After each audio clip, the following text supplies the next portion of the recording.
Million to one shot, Doc. Million to one. Hello, can you smell me? I can smell you coming in loud and clear. Taco here. Yes, it is the future. Smell-o-vision is upon us. It is, isn't it? Speaking of smelling, let's straight off the bat. Here's something I didn't know yesterday, but now I know.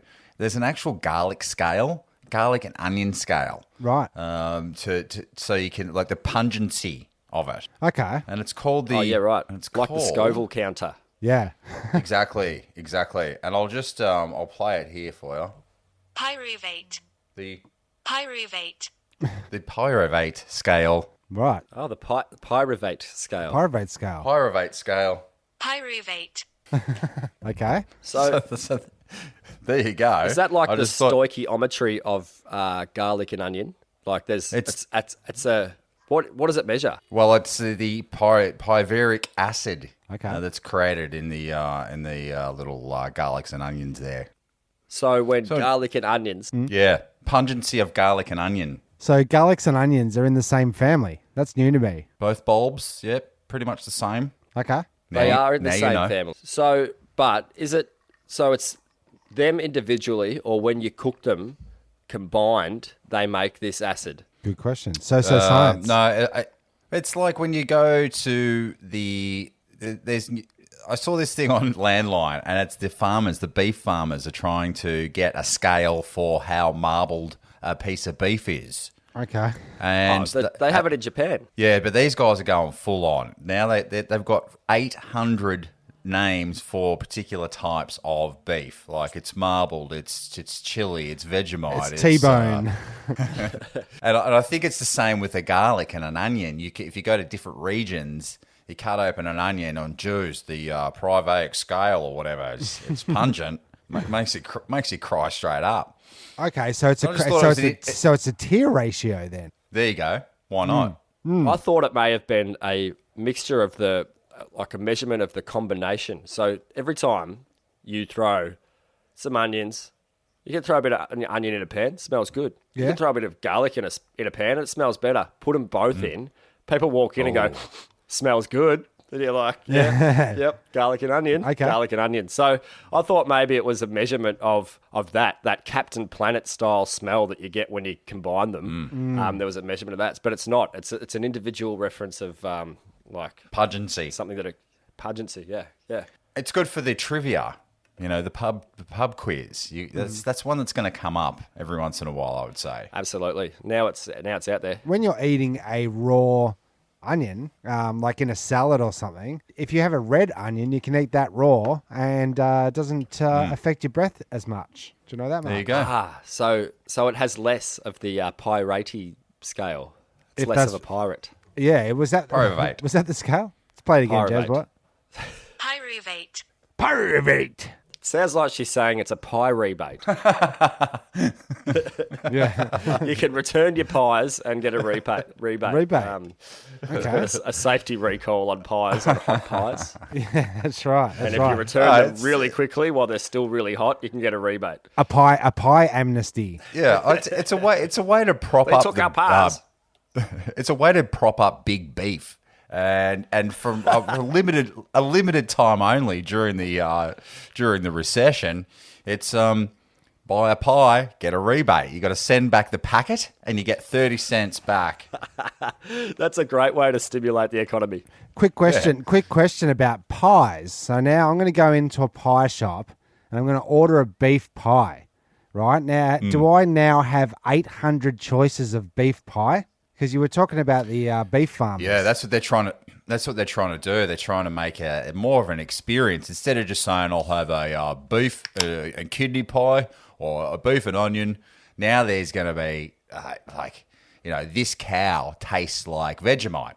This cow tastes like fried bananas with a little bit of garlic and onions. You know.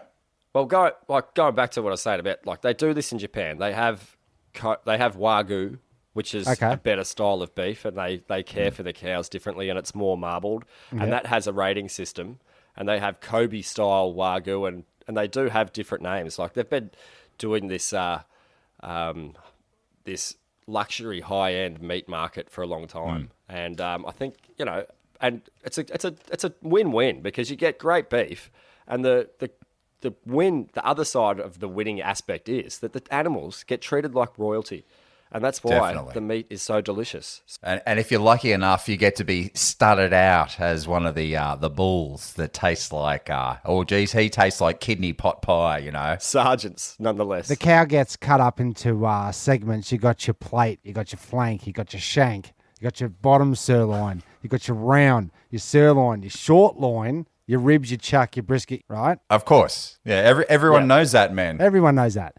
Does each one of those little categories have its subcategories of 100 different variations within that category? Yes. Well, it's the other way around. So you'd have your style of beef first, and then you could still make that variety of cuts out of your style of beef.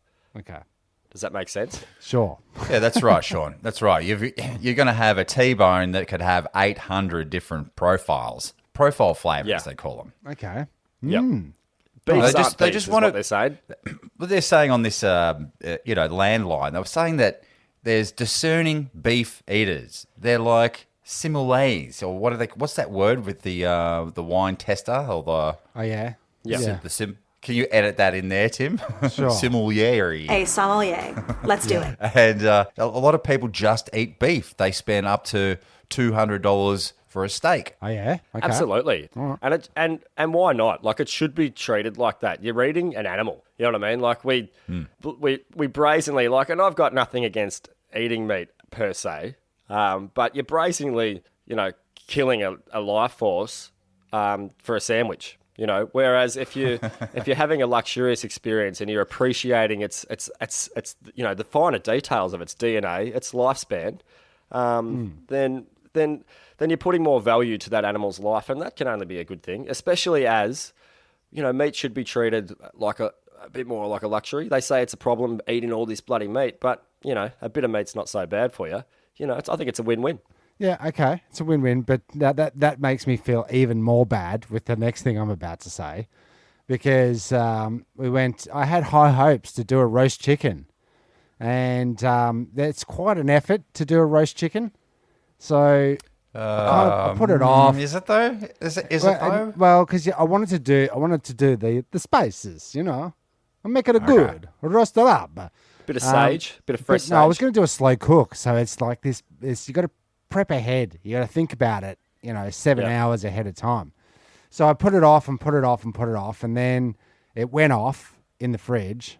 It went 4 or 5 days past its date. So basically, that chicken it lived for nothing. It died for nothing. I felt pretty bad about it. Why don't you go to Red Rooster? Just get a straight off. Bring the it home bloody... in the boot of your car. I'm trying to do it myself, mate. You know what I mean? Yeah, right. Yeah. Yeah, and there's nothing wrong with roasting a chicken. I'll tell you a good way to do it, and I used to do this in the summertime, especially in the barbecue. Don't try to roast crispy potatoes at the same time as this method in the same oven, because it doesn't really work. But I did the beer can method, and I might have talked about this on a previous episode. Yes. But you drink half a beer, leaving most of the can, and you can get these stands that you put the beer can in the middle, and then you lube the can up with a bit of olive oil. Ooh. Fill the can with some herbs as well. I'll put a bit of fresh sage in there, a bit of garlic with the beer, and then you slot the chicken over the top of the can, and put it under the hood for I don't know, an hour and a half. Under the chicken's hood, and so it roasts, and it also boils and poaches from the inside. It's quite delicious. It is quite delicious. Cassie and I have done the method, the beer can method, a couple of times, and as it turns out, it doesn't matter what type of beer you put up. It's a clacker. Needs to be beer, but the herbs and spices is a good touch in the beer can. I like that one, sure enough. Yeah.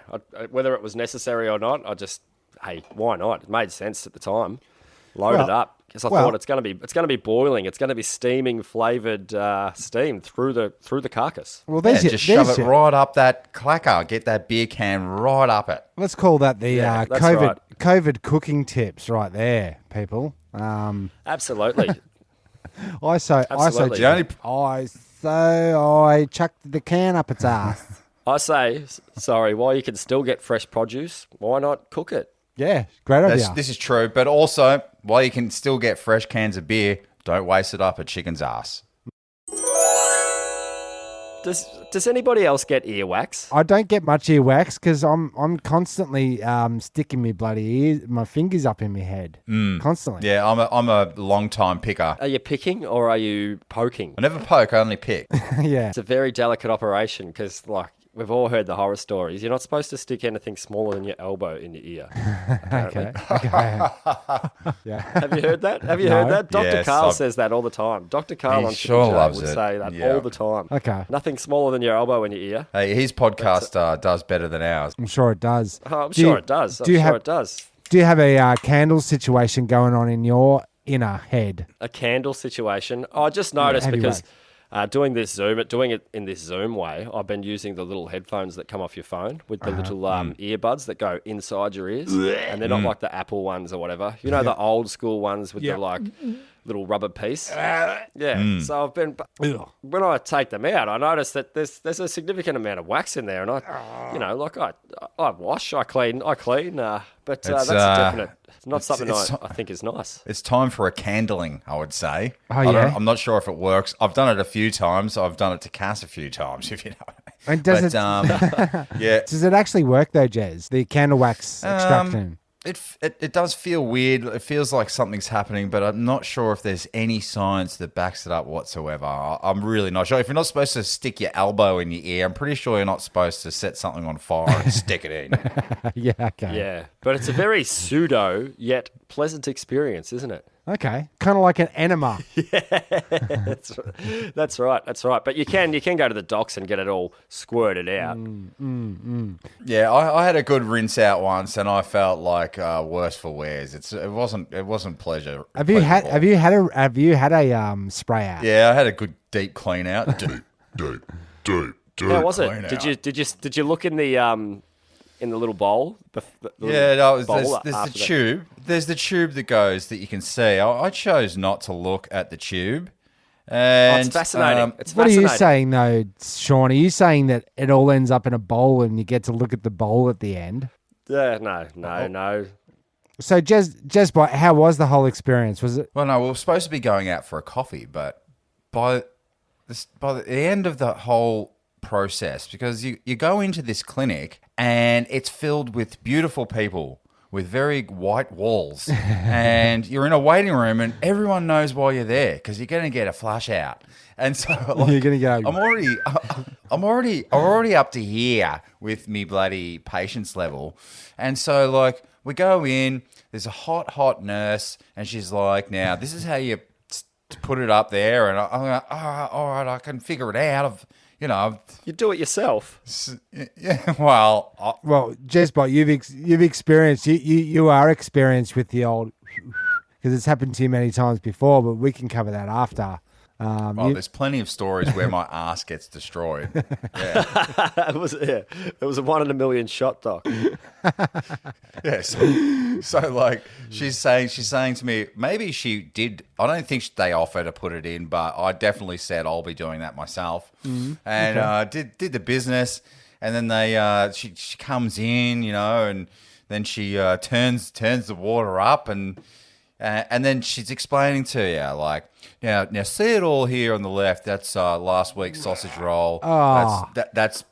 That's some corn from a year ago. That's some bubble gum. What's that car doing up? How are they getting the dates off this stuff? Are they carbon dating it, or is it like a core sample, like from the It's a Antarctic? course. It's exactly a core sample, sure Yeah. enough. Yeah. So the first out is the. That's the sausage roll that's last night's din. Well, dins, last but night's as din they dins. go, as they go deeper and deeper and deeper and deeper. Anyway, like let's not gross it too hardcore, but after I'm all flushed out, I still feel as though You want more? I've got a liter of water in my fucking colon. Oh, okay. Well, That's Oh, what- you didn't get it out. That's what I think you meant to leave that at the facility. It's out. At that stage, it's out, but it feels like you're filled to the brim. And at any stage, it could all come out. You're gonna brim. Yes. I'm over. Sorry. Yeah, go on.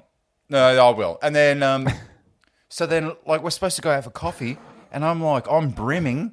I'm up to the brim. I'm I'm cascading over the brim. I think in my head, but then I'm like, Cass, we gotta go. Okay, fair enough. You've been violated. There was, But was that if you go out for a coffee after that experience, is that a coffee colonic?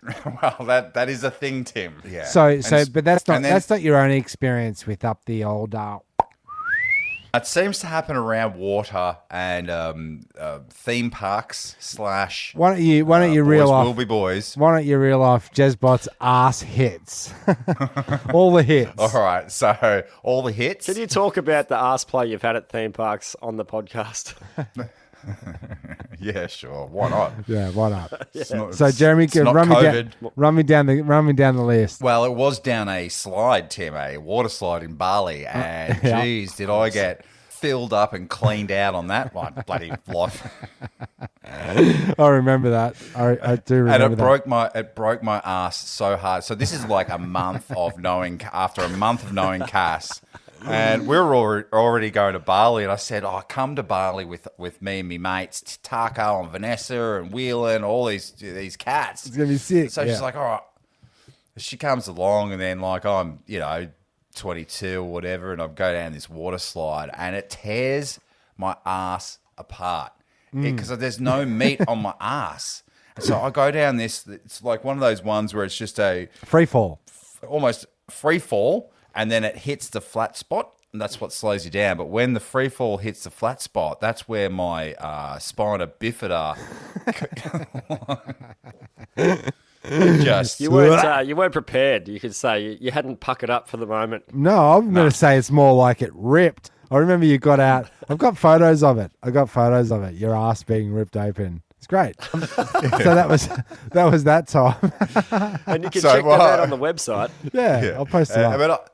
And then I'm off to the with my new girlfriend, fresh love, puppy love, some would say. I'm off to the first aid at the theme park in Bali, and they're pissing themselves because Cass is pissing herself, and I've got my ass like above the rim. We'll say it was the coccyx, more or less. Yeah, it was the coccyx. Then there was the time we went to Rarotonga and we went on the horse ride, which I never liked. Never liked the horses. And I got like 25 minutes into the ride up to the the waterfall we're supposed to go to, and I'm like, I can't ride the horse, like the up and the down in me thighs, in me ass, and I'm just going like that. And they're all saying, "You're not riding it. You got to take it. You got to take it. You got to take." And I said, "I am taking it. I'm taking it. I'm taking it." You were taking it. It's fucked up. And so you've got there's an element of fluidity where you've got to sort of work with it, and it minimises the impact on you as the rider, and I guess as the horse as well. But, I could just imagine you bouncing along. It's like being double bounced on a trampoline. Yeah, that's repeatedly, but in your anus. Yeah, it wasn't pleasant. It wasn't pleasant. And so like we get to this waterfall, which was not a waterfall. It was a dripping rock, a wet rock, pretty much. Yeah, much like you after your colonic. Yeah, and so that's right. And so like I pull my pants down, get off the horse, I pull my pants down, and I show like Cass, and I go, "Babe, I can't get back on the fucking horse. Like it's tearing me apart, man. Like." I don't know. She's going, "Yeah, but we're just about to go down to the ocean. The horse is going to walk through the ocean." I said, "Like, I can't fucking do it. Like, I'm going to have to walk back." I'll carry the horse. So I show the guide my ass. Like I pull my pants. Is this normal? I pull my pants. And I said, "Is this normal? Have you ever seen this?" And he goes, 25 years. 25 years, never seen anyone scar up so quickly. No one has ever dropped their pants and showed me their rectum In 25 years. Never happened. And Jesus, so white my ass. Like, you think my legs are white. Man. Yeah, so this is what happened. I had to get... he goes, I said, well, I can't get on the horse, man. And he was actually on a motorbike, I think, or there was a motorbike there. Maybe there was a halfway point. Anyway, so old mate takes my horse, Lone Star, and I take the motorbike. First time I've ridden a proper clutch gears bike, you know what I mean? And yeah, and I'm the safety salamander. I never get on a bloody motorbike, and there I was. How'd you go? Driving. How'd you go with the gears? Hurt your ass? I figured it out, man. I figured it out. I was going slower than a horse, faster than a horse, but Yeah. But I got back to home base, and Tell yeah, me more my ass was torn about apart. the saying "safety salamander." Yeah, it's actually a Simpsons reference. Homer becomes some mascot, or he does all the signs around town. He fixes all the signs to be, you got to watch where you walk, and tripping hazard, and blah blah blah. Yeah. Oh And yeah, he I wears vaguely his remember that costume. episode. He wears a costume. It was a particularly good Simpsons. Yeah. But So yeah, he was the safety salamander. that's what I am, man. Like, I don't like it when I get to a work site and there's bloody rubbish on the floor, or there's nails sticking up, and I have a good clean out, and then everything should and be I right, dress man. up as a fish. Yeah. Obey the signs. Obey the signs. Why don't you so get have into you- OH&S? I should probably. I should. Yeah, it's I good need a fit. job. Why not? It's good fit. Yeah, do need a job. Thanks for that, Get Sean. on those commercial sites, and you know, you can do a lot less. You can do what you're doing now, and get commercial Yeah, rates. you could do a lot let's have less, this. Jez. I could. Let's have this toolbox meeting after the episode. But thanks Sure. for the guidance, counselling, and we'll talk about your ass play next week. Next time. Next time. All right. I love When you're drinking these cheap beers, the ones that you can just slam down, the Aldi brand Rivets. Right? And you're slamming them down. Do you guys get like 5 beers in, and then when it comes to Din Din's time, it's all about that takeaway? Do you like instantly go, we're getting takeaway? I think so, yeah, because it all depends when you had your first tinny. I think if you had your tinny at 4 o'clock, Which I did, yes. you're definitely going to have, because I did the calculations. If Timmy Taco's had 5 beers by this stage, he must have been drinking since 1 o'clock this afternoon. That's 1 an hour for 5 hours. But no, you got to. I totally forgot what I. I was talking about takeaway food, Jezbot. Oh, takeaway. Yeah, you've got to eat grease. You've got to have Kentucky Fried. Okay, so that's what that's what it is it? Okay, because I go straight to I think I'm going to get Chinese. Yeah, right. That's fine. I don't go work. the greasy. Like I don't go. I'm gonna go get a burger. You know what I mean? I get into. I the, hate to break this to you, but there's plenty of grease in a good old Chinese dish. Yes, Oh, of course. That's Yeah, right. true. And say sugar, that. and sugar. You love your sweet and sours and whatnot, but I think it's on the same tip. You wouldn't be alone there. That's a big thing in the UK is to get a Chinese. Okay. A lot of their Chinese shops over there are slightly different, but they're geared towards a drunken order. So you can get hot chips from your Chinese shop. Right. So it's a one stop, and it's a little It's a one-stop you get it's shop. more deep fried stuff and Yeah. sweet and soury and that. But I think that's the sort of tip you're on. I love it. Now, I don't know what the regulations are with this next little bit. It's a COVID POFAR, maybe? Faux pas? But it's about... I don't know. Faux I don't pas. know how to... A POFAR, a COVID POFAR. Yeah. Yeah, it's at the bakery next to the snot blocks. Yep.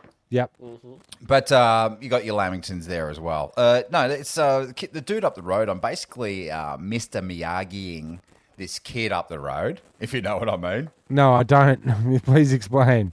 He's your only one. You're And teaching him karate. he's, I was going to say, are you molesting him? No. Well, Mr. Miyagi was an honourable sensei. Well, we didn't see. We didn't see him. Ralph We never Macchio's saw. character. We never saw him off camera. This is true. That's a pretty good point, but it's a movie, so we're assuming that the cameras aren't there. Okay, true. Third wall, fourth wall. Let me explain myself. So there's a dude up the road. Let's call him Danielson, and he's been noticing me. I've been noticing him. Right? He sees me out the front with all me hard tools and woods. Right? With me hard woods. Yeah. And me drills and me 6-inch drill bits. And he'll come up to me. He'll come up to the property with his dad, I should say. Yep, The dad's okay. always there. Yep. Dad's always there. Okay. They're my neighbours. They're my other second house up neighbours.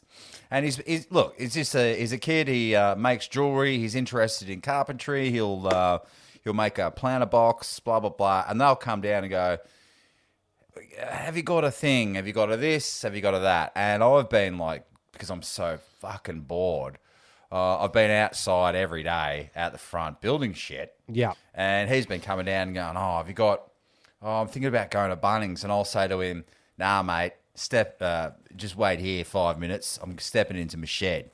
And I'll come out with a sander, a bloody drill bits. I'll Okay. load him up with sockets and brackets. He's playing you like a Mozart symphony. He sure is. I was just thinking I might have to go to Bunnings and get it, and I'm just a little boy, and I'm just a and, little bang. boy. Yeah. Oh, yeah. It's like, Jez, you're teaching him. Yeah, okay. Yeah, Yeah, that's it. It's the that's other way right. around. Yeah. Do you remember Anyway. you remember how smart you were when you were a kid? Kids are way smarter than adults. Yeah. Way more Hey, switched on. I should say this guy's like 17. Okay. Yeah, right. Yeah. Right. No, it's good. Yes. It's good. It's good. Like role models in society are a bloody good thing. You know, especially. I mean, I didn't think it was that funny how you led into the subject. But Hey, dude, I've Miyagi'd one of the plenty of decentest kids fellas over of my the toppest time. variety. But the thing is obviously that kids need good role models, and I think you're doing a bloody good job. Being there with the right tools. Well, that is the Jezbot method. But I'll tell you what happened. Like, I was so overly friendly with, look, get this drill bit, now take this clamp, here's a thing of glue, blah, blah, blah, that he goes, oh, man, I really want to cook you dinner. Yeah. It's like, would you take, because they're Indian dudes, and he goes, you want some bloody authentic curry? And I'm like, shit, yeah, mate. shit, yeah. So, Yeah. young mate cooks me this, I don't know what he call it, tiramisu, teramiyaki. Is that no wait? Tiramisu is a dessert. Tiramisu, that's a dessert. Yeah. know, it was chicken. Tiramiyaki sounds disgusting. No, tiramisu sounds Japanese. Well, it sounds like teppanyaki or teriyaki mixed with tiramisu, and I reckon that teriyaki and tiramisu wouldn't mesh. Wouldn't go together. Nah. But How'd he go? Jesus Christ, What's he like? Well, he said, "Do you want the chicken boned or skinned?" That was at about like 2:00 in the arvo. No, it was Wow. earlier than that. It was about 11, 12 o'clock. He texted me going, "Do you want on the bone or off the bone?" I said, "I'm all about the bone, kid. Like, I'm all about the bone. On the bone or off the bone?" I said, "I'll have on the bone. Love chicken, like that dripping meat off the bone." Oh, yeah. And so sure enough, at about 7 o'clock, knock, knock, knock. I actually texted me from outside. I'm outside wearing a mask and gloves.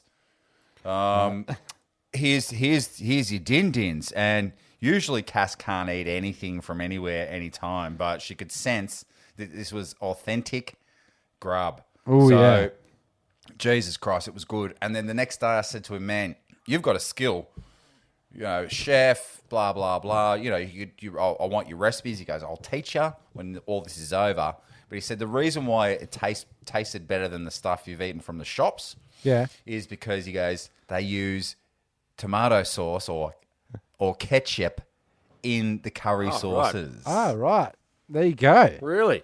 Secret fucking... Hard And facts. It took a while to get there, and I'm not saying that it wasn't a fun story, but Yes, hard facts.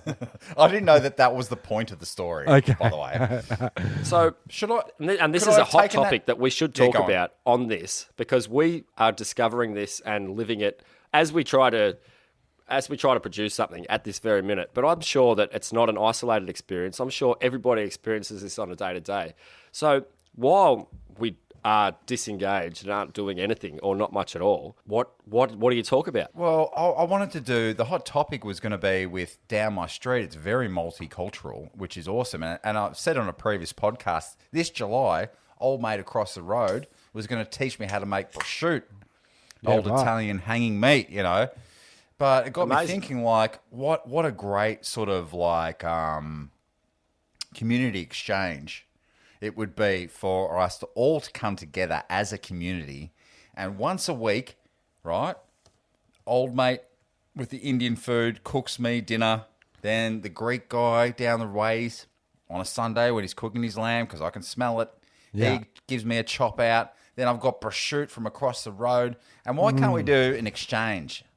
You know, I'm making burgers. But Jeremy's got the ultimate weapon, right? He's got the ultimate negotiating power because Jezbot's got his Bunnings white card.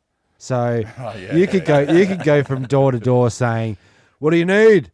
And then you're an experienced tradie, and you can go, "No, you're going to need a 2x4 for that job," right? Yeah. So you could absolutely. And it's a Go really, in, it's a give really a good way to quote. clean out my... That's the point of community and trading. What I was going to say is that's not a good, probably not the best time for us to touch on why that's not a thing. Why that element of division. Hey, am I might be breaking any apparent. laws by taking food from my neighbours? Well, like probably did they use their hands to cook it? No. Okay. All right, No. well, there you go. No, I mean not like their No. actual fingers. I mean like did they No. physically make it themselves? Yeah. No, he's it was like they cooked it like the guy who at the bottle shop. I get they get the Coles receipt, and it's got like a little bonus 6-pack for $15, and it was like misprinted and like really I had to squint. And so I'm saying to the guy, "Where's the Heineken, you know, whatever this is, in the fridge?" And he goes, "I can't see it. I can't see it." And I went to hand it to him, and he recoiled. And he was like, "Just put it on the desk, man." And then he got his pair of scissors out, and he put his scissors on it to like hold it down so he could twist it around. And then he, Where was this? Well, this is at He's, Liquorland, and I was like, Jesus Christ! I mean, That's outrageous. you're not going to get it. You're not going to get it from a receipt, and I don't think you're going to get it from a tiramisu. you know, he's just doing the best he can with the scope of his knowledge that the scope of his knowledge permits. Well, he's fucked in the head. So that's pretty good. That's pretty good though that you got a bit of a trade off going in the street, Jez. We need to bring the community back. Maybe that's Absolutely. what's going to repair the fabric of society. Oh, you Even guys if have it's- heard about my app. Even if it's in This is your all street. about it. What's your app? What's your app, Sean? I've already divulged the details on a previous episode because somebody else created it. Oh, somebody But did it. I started.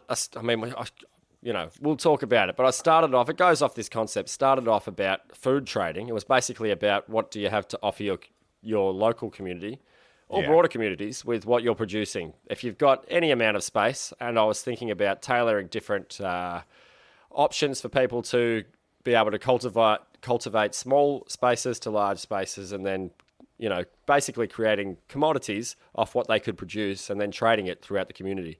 Are you talking about are you talking about a potato economy? Exactly. Potatoes, carrots, meat and 3 veg, basically. Yeah, okay. And that's all we need. Hey, brew some beer, you know, do whatever you want. Grow some vegetables, grow some herbs and spices. Yep. Whatever you've got, whatever you can do. Like people have got time now. I had this idea for this concept more than a decade ago, and I've talked about it on previous accounts, but never on an open platform such as this. Okay. Hey, why don't if you got some spare space, why don't we, brew some liquor? Yes, very good. But like, if you can get some opium or like, I'm willing to just Grow cut anything. loose at the moment, man. just Okay, well, I've got a couple of glass glass bottles up in the roof and stuff. Can we start a meth lab? That makes a lot of money. Maybe. Yeah. Yeah. Maybe. Although- maybe. Well, maybe So this many is... risks. That's all and well for the moment. I wouldn't personally. Yeah, I wouldn't personally be going the Breaking Bad option. No. Just No, we don't due need to to break the harm that sort of thing can produce to your fellow man. Yeah, I would have to agree. You're going to get less heat from swapping carrots with your neighbour than sort of selling hardcore volumes of meth on the Methamphetamines. streets. Yeah, true. Well, Absolutely, there's something absolutely. to be said in that community idea, COVID community. Maybe we'll look forward to that in the near future. Just keep us up to date on how your mentorship Swapping goes meats, out. yeah, man. Yeah, let us know. Swapping meats with That's right. meats And- with me neighbours. Okay, And remember, remain indoors and staying apart keeps us apart. that's right. All right, stop right there for a second. In the last couple of months, Jezbot's been popping over some materials to my house for me to Yeah, right. get in and fix up my roof space, a new attic, brand new attic. And I'm Yeah. going through That's a bit Timmy's old crawl school. space. How does that go? It's brilliant because here's the rub, right? That basically, Jezbot's got his shed or his front yard where you tinker away at. Okay, so I've got I've got all the kids at home. I'm doing homeschooling, and I've got Vanessa is now doing work from home. So she's got a little office set up. So I've got sort of nowhere to hide. And this roof space... Except for your studio that takes up half the living Yeah, space of but your like house. the last couple of days, Mason's been on here playing bloody Minecraft with his mates, with his schoolmates. Oh, yeah. Yep. They're like Zoom meeting all day, basically. So I'm up in the crawl space, Timmy's crawl space, hiding out, and that's my new shed. So You got shed envy. You've got shed envy. I've got a bad case of shed envy. Bit of cabin fever as well. Well, that's it. But now I've created this little haven, a cubby house, if you will, which is literally the size of my house, but where everybody else in my family is afraid to go. Yeah, it's the Oh, size that's of your house, amazing. but you got to crouch. You do. There's a lot of crouching. There's a lot of knee work. Yep. Um, So it's But- like it reminds me of an 80s movie. You have an attic. Yeah, you can only stand up in certain parts of it, just to rest. So you crawl through this space and you crawl through that space and you get a little rest spot where you can stand up and go, oh, me fucking back, me fucking knees. And then you're back into it. Crawl. Will it double in the future for your kids' bungalow? Yes, I think so. I think you can fit a couch up there, and with a bit of serious pimping, I think they'll have a dandy time. Yeah, that's right. That's right. But do you find when you crawl under the house, Jeremy, for example, or you go into your roof, do you feel like it's a little miniature fortress of solitude? Like no one else is going there. It's all yours. I love it. Yeah. I love it. Yeah, I was under the house today. Okay. Just lying about, Yeah. Just hiding and crying. crying. I've raked it out. Like I've fully cleaned under my house and I've leveled it out like just a little bit down my sideway. And I'm storing like the camping gear under there on corrugated iron that I've salvaged from somewhere. Okay. And so all me camping gear is under the house, Okay. per se, like so to speak. Thomas? Inverted quotes, camping gear. But, talking about like spaces to hide away. Yes, that's what I was. Yeah, exactly. And that's where I was under there today, and I felt very safe, secure, alone.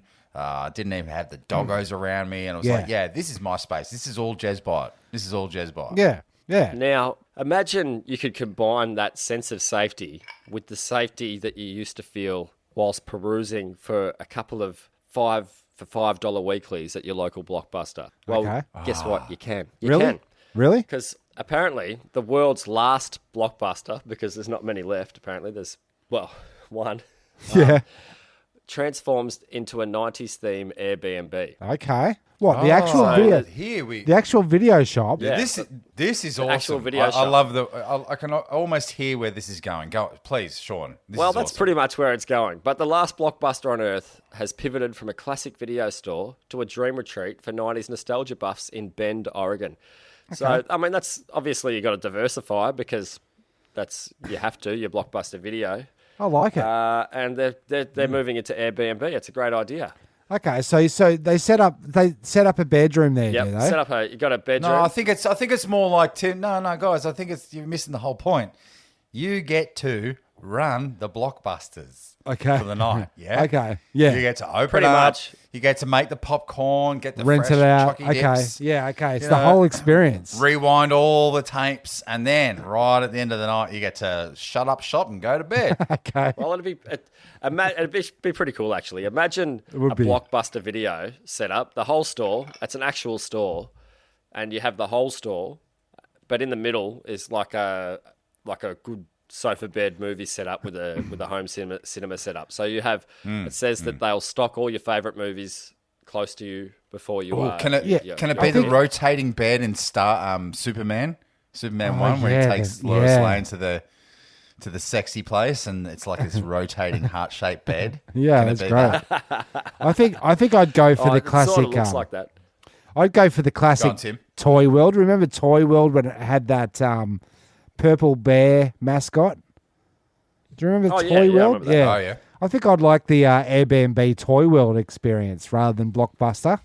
I wonder if they're going to convert all those old shops into an experience. You know, like Hey, dude, I think you've touched on something pretty important there that we've missed. Is like, what was the Toy World bear's name? Like, you've got your Humphrey B Bear, you've got your Big I Bear. don't like where these segments are going.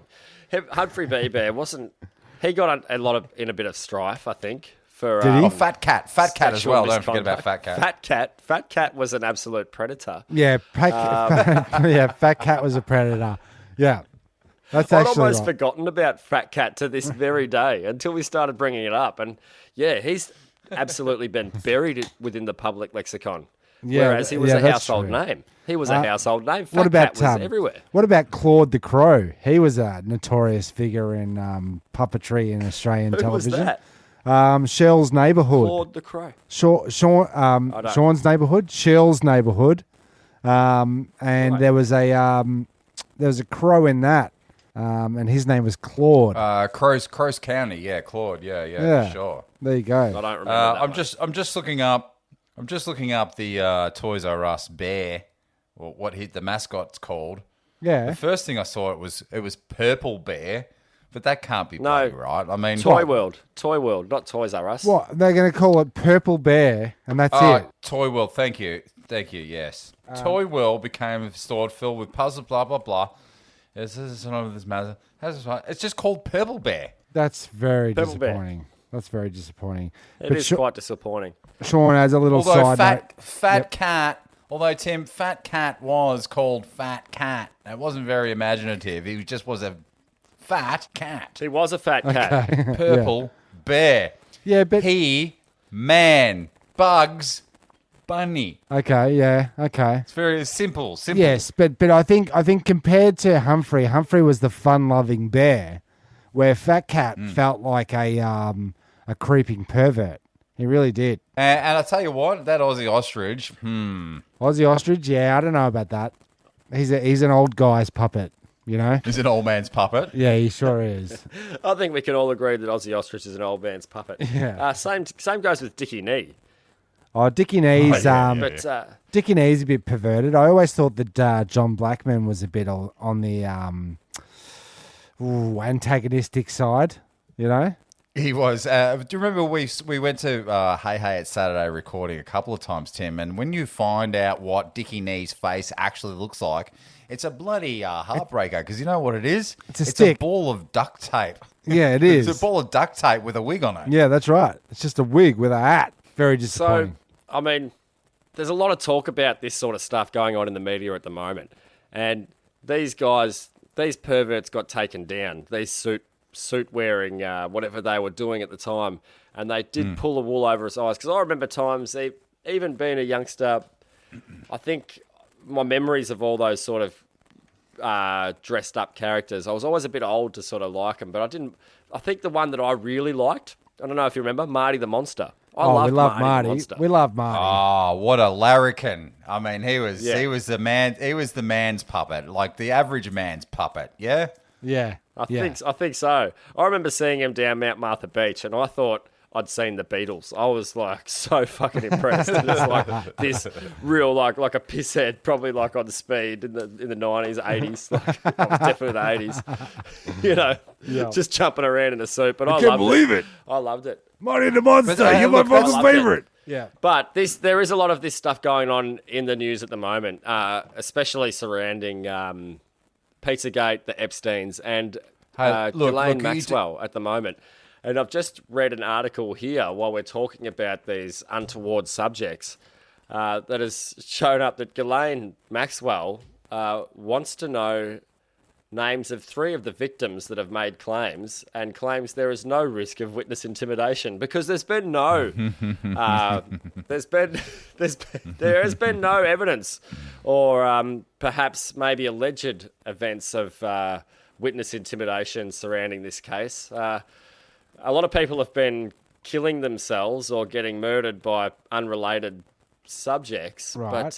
but this is an interesting. Look, I'm going to have to read this on my own. Actually, I think it might be. Like it's I might just. Got to just say that it's not only creepazoids that get cancelled and get called out. Like now you've got your Ellen DeGeneres is just being cancelled just for being a bit of a dick at work, a bit of a bully. Like she was just like she doesn't want people coming into her office with bad breath. There's some mints at the door. Don't be coming at me, breathing on my face. Also, don't be looking at me in the don't be looking at me in the hallways. You know, that so kind of just a shtick. don't fucking talk to me. Or is her network definitely going to be dumping her because of whatever's happened? And this is as good an excuse as any. Hey, look, I mean that's all he said, Tim. He said, sure enough said.